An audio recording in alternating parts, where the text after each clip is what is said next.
Hi, Colin. Yo, hello. All right. All right, fella? I'm good, mate. Thank you for coming on to the show with us today. Any worries, man? Just so you know, you're obviously on the MMA Mental podcast with myself, Ray, and my co-host, Patrick. Ah, cool. Hey, great to talk to you, Colin. Ah, you too, mate. You all right, like? Oh, doing real good. Yeah, life treating you well? Absolutely. Been getting fat over Christmas?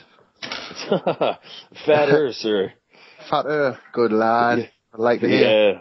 Hope you're ready for a big 2013. Oh, you better believe it, sonny. Right. You better believe it. We'll jump right in. Obviously, like I said, we're really pleased to get you on. Congratulations on Tough Smashes and having such a great showing on the season, and obviously raising your profile massively. Yeah, it was good crack, really. Like, I'd really enjoyed it. Did you enjoy being in the house then? Because I know some guys come out and mix, some don't enjoy it, some do. What are your thoughts on being in the house? To be honest with you, I did really. I thought it was quite. I mean, from the get-go, I kind of expected it to be a little bit tough. So, with that in mind, I think I kind of was expecting it to be a little bit worse than it was. So, I really enjoyed it. Really. What was it like training with Ross? Had you trained with Ross before? Because I know you're obviously from the same side of the country. Had you trained with Ross before? What was it like training with him and his team? Yeah, believe it or not, me and Ross are kind of like a distant cousins. You know what I mean? But we kind of grew up as cousins. With his auntie, kind of married my uncle, so we became cousins at like kind of 3-year-old. So I've known him all my life, really. He was pretty much the inspiration for me getting into MMA, because he was doing very well at like novice level. So I went along, started training with him, and that's kind of where it all started, MMA wise for me. So did Ross play a big part in getting you into MMA then? A little bit, yeah, really. Not a big part, because I kind of went on my own steam, but he was at the gym where I went, and he was kind of the inspiration for me going to the gym, because obviously me, Auntie Diane and them, who were related to him as well, were talking about how well he was doing and things. So I'd always been like a boxer from like a very, very young age. So when I kind of met my wife and was like kind of chilling out a little bit with things, I always wanted to fall back and kind of do like a competitive fighting sport. And with our Ross doing very well, I kind of jumped on board with that and started doing MMA from there. How did you find the transition from boxing to MMA? Very difficult. It was very, very strange. It's a lot more tricky than it looks, you know what I mean? Because obviously coming from a big striking background, the grappling side of things was very frustrating for us. And I didn't think it would be as taxing as it was. It was very, very demanding, rolling about on the floor, cuddling people, if you like some of these boxers from the outside looking in, they'll kind of say, oh, I don't want to be doing all that rolling about on the floor stuff, but it's very, very demanding on you. So I found it very, very tricky in the beginning, which kind of intrigued us into being, I liked it for that aspect, because if something's very difficult for me to do, I want to master it, you know what I mean? I want to get better at it. I want to be the best I can be. It's something that I'm not very good at initially. Yeah, that absolutely makes sense. And I think that's shown. You've obviously rose through the UK ranks very quickly, and obviously it's paying off now because you've made it onto the bigger stage. Yeah. So obviously going into the house, I think it must have been quite nice, obviously knowing the guy who was going to be coaching you. Did you know any of the other guys going into the house? Any of your teammates? Not really, other than Norman, who I'd been matched up for twice previously before then. So, and me and Norman kind of knew each other from that aspect of things. So I think when we met up in London and we're both nobody knew who was going into the house early stages, so we had kind of ideas and things, but I think it was when I was walking around Heathrow Airport, I bumped into Norman and I was like, me and you on the same flight, like, son? And he's like, yeah. So me and him sat and had like a good chat in the airport and things, and we kind of went through the whole process together. It certainly seemed that there's a real strong bond within Team UK in the house. Would you agree? Did you get on well? All of the lads from the Team UK side, we were very, very close. You know what I mean? We're still very close now. I ring Valentino, Bolla, Bradley, and I ring Norman on quite a regular basis, and I did do when we left the house. A lot of us have become very close, and I think we will be for a very, very long time. Was it nice facing off against another member of Team Brit in the final, knowing that you'd both made the final? That aspect of things was very, very nice. You know what I mean? I was glad that I thought me and Norman kind of deserved to be in the final. You know what I mean? And that's the way it panned out, and I was very happy for that. You know what I mean? It was good that we both got into the final. Do you think in that first fight where you fought Ben Wall, do you think they underestimated you? Because obviously you were, as they say, goofing around quite a bit, and you know, do you think they just thought you were just someone there to make up the numbers? I don't know, really. I don't really care. Some people do get that kind of vibe from us. They think, because I'm a bit of an arsehole. I like to fanny about a little bit. That I am just a joke, you know what I mean? But I've said this to a few people now. Like I could only be confident acting the fool, if I know I can back it up. You know what I mean? There's not a chance in the world that I would walk out to a professional MMA fight looking like a clown if I was an actual clown. You know what I mean? I'm in the gym 3 times every day. You know what I mean? I'm working on all aspects of me MMA game all of the time. So if I wasn't very, very confident, I'd be petrified to walk out and look silly. You know what I mean? Because to be fair, I look silly walking out. So to look silly in the cage would be a completely different thing to me. Yeah, I think obviously it's obviously your personality, character. You like that's the way you are. It is. I mean, like, this is my life. I'm not just doing that for the cameras, although a lot of people do think I am. You know what I mean?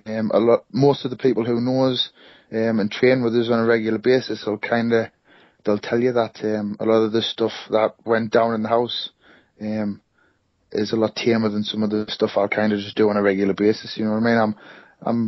I'm not the youngest of lads, and I've kind of lived a few different lives, if you like, and you know what I mean. I've had some like funny bits and pieces happen, and now I'm very, very comfortable I've got my wife, my 2 kids, who I get paid to train me arse off and fight for a living. So I'm ecstatically happy, you know what I mean?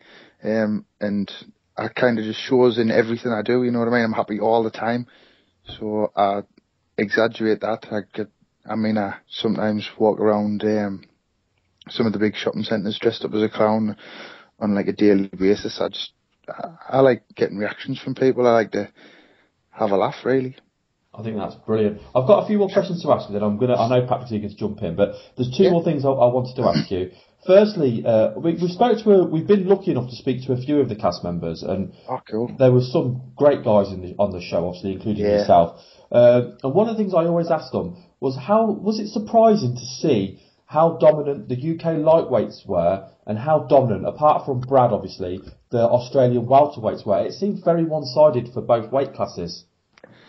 Yeah, a little bit. I think the Australians had from what I understand, they put like some very, very light fighters through. You know what I mean? Like Richie Vasses, he's not. I don't think he's ever fought. Maybe me being silly, might have fought at lightweight, but I'm pretty sure he hasn't fought at lightweight. And the same with Grant. You know what I mean? I think Grant's fought at featherweight more than he has at lightweight. So I was kind of shocked when they put like very, very small people in, but in my opinion, they've put those people in for a reason over lightweights.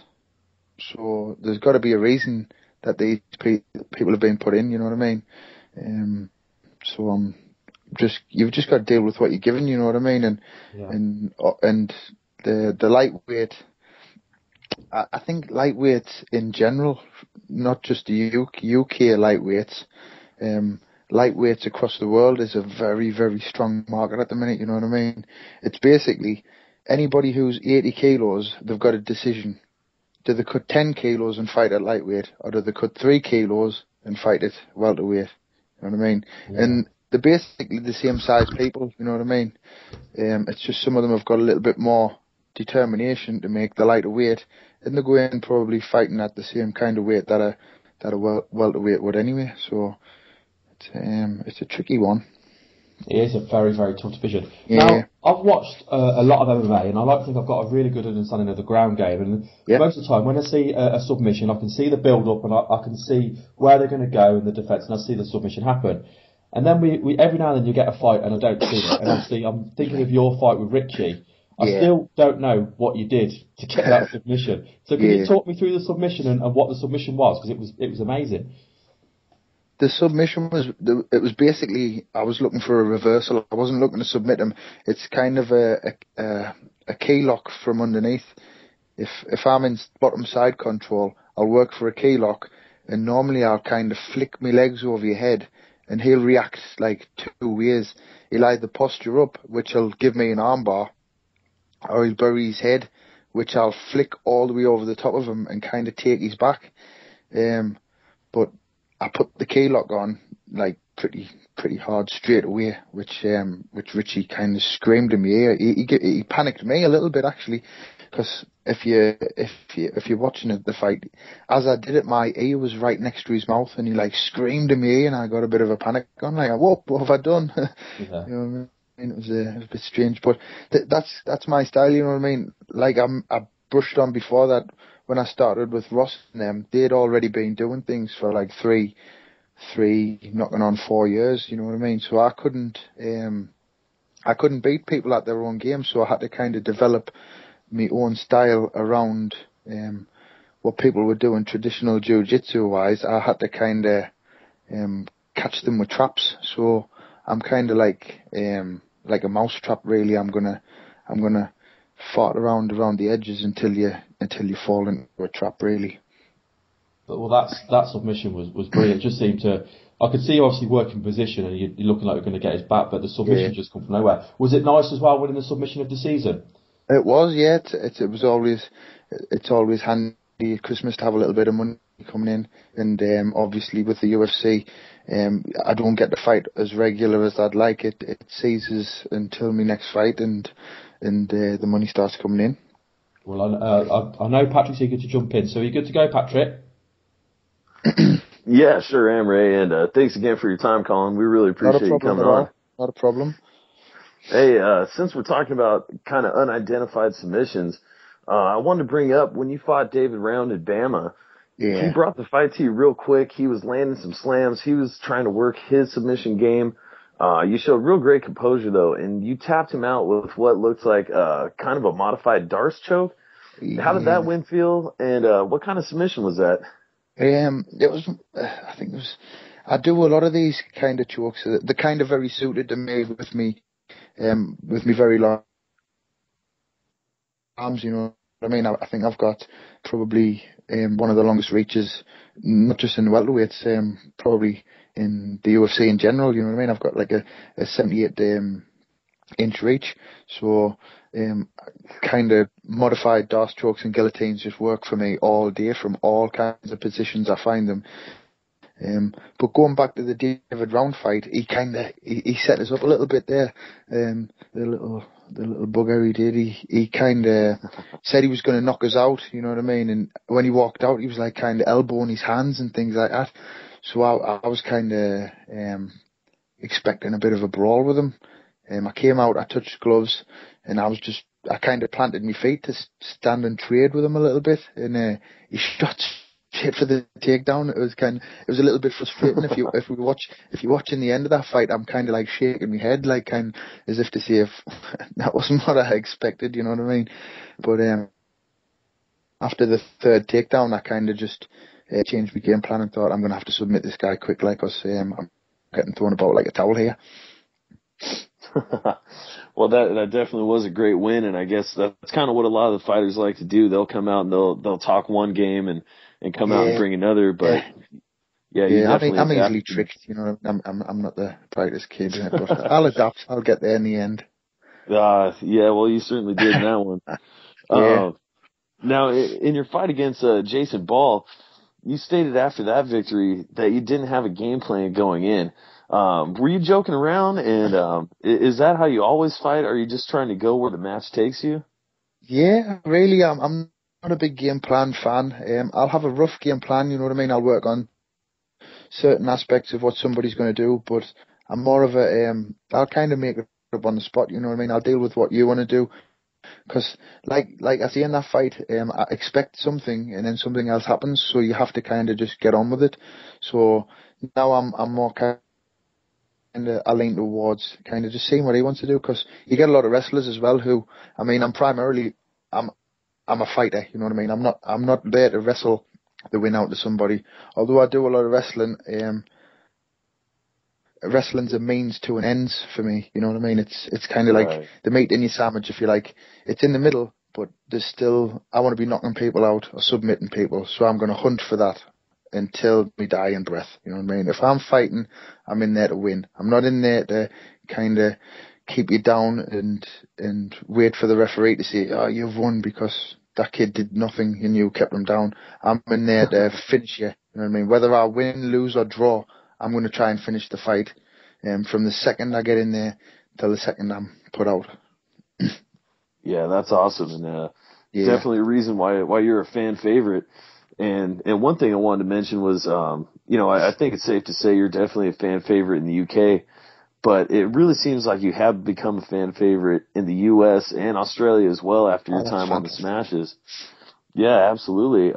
Yeah. How does it feel to have been so well received all across the Yeah, globe? I mean, I'm kind of overwhelmed by it, really. I try my hardest to be a nice guy. I try to come across like a nice guy. If people talk to me on Twitter, I make sure that I respond to people. You know what I mean? If people are going to take time to kind of talk to me, I'm going to take my time to talk back to them. You know what I mean? Whether I'm knocking on like 9,000 followers now. If I had 100,000 followers and people were talking to us, I'd make sure that I replied to everybody who spoke to me. It might take us a couple of days, but I'll get back to people. You know what I mean? Because I think everybody's an important person. You know what I mean? It's no good just me thinking, right, blah, get on with what I do. If people are taking time out of their lives and just me speaking to them makes their day, that's amazing for me. You know what I mean? Because I'm just a normal guy with a wife and two kids who's living the dream and getting paid to do what I love to do. So if my life can make other people's lives more interesting or happy, that's fantastic for me. I'm over the moon that I can do that for people. Yeah, that's a beautiful thing. That's got to feel great. It is. Now, have you heard any word back from the UFC? Any kind of timetable when I've they're going to heard get you little back in? I've heard little bits from Joe Silver. I've been emailing him quite regular over Christmas and things, because obviously I'm quite adamant to get in there and redeem myself for what I felt was a poor performance for me on my outing with Norman. But I've been emailing Joe little bits and pieces, and he's kind of just saying, look, they've got a lot of strike force fighters to deal with and things, so things are just going to take a little bit more time, but once he's got the match up, he'll be in contact with us as soon as he can, so I'm just keeping my fingers crossed for to get matched up reasonably quick so I can get back in there and have some fun. Very cool. Well, and I'm sure with the Strikeforce fighters coming over too, that'll just Yeah, lend more options for you to get back up in the mix. Definitely.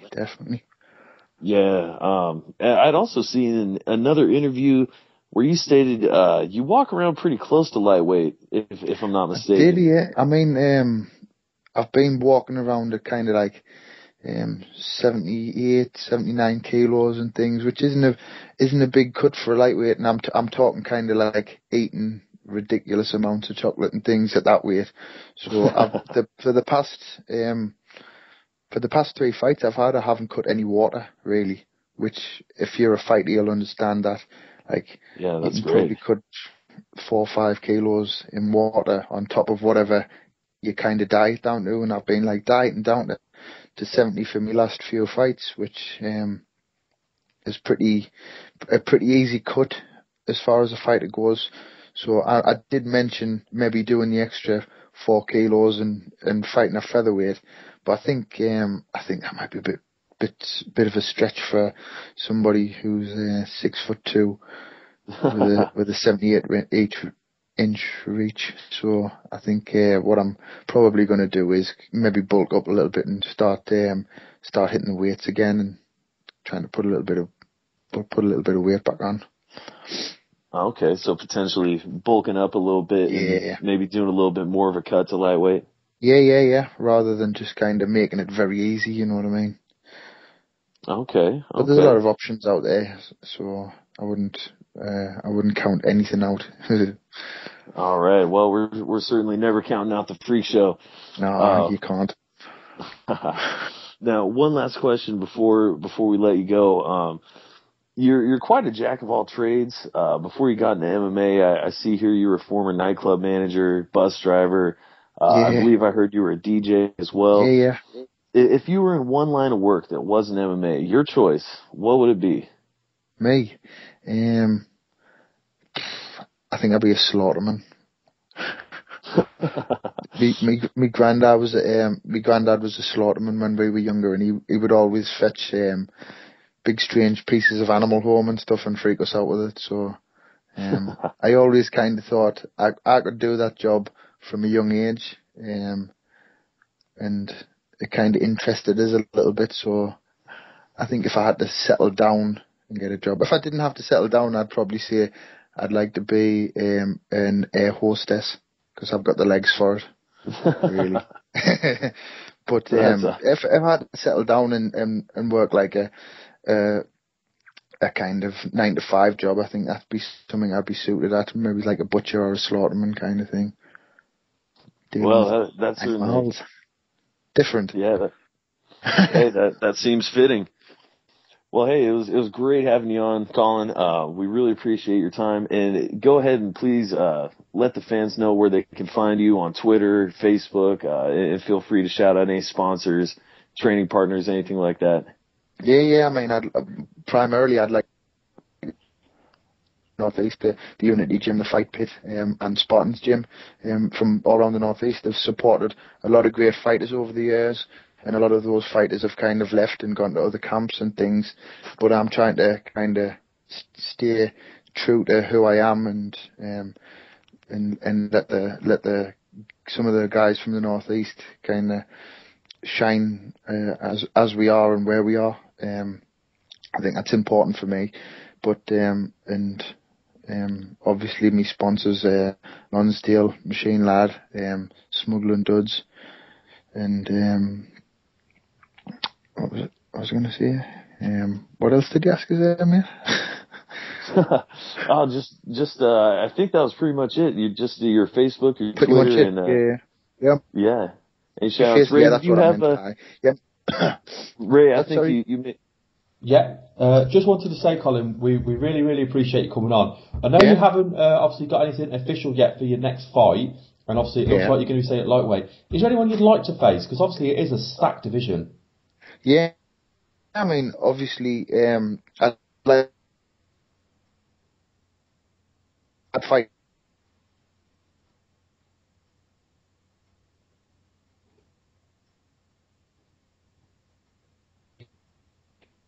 Basically, except for Ross, and a bit of an issue for me. But other than that, anybody. People have mentioned the Mike Ritchie kid who fought on Tough 16, I think it was, and he was the runner-up on that. Yeah. That kind of makes a lot of sense. Do you know what I mean? I think he was runner-up on his Ultimate Fighter season. I was runner-up on mine.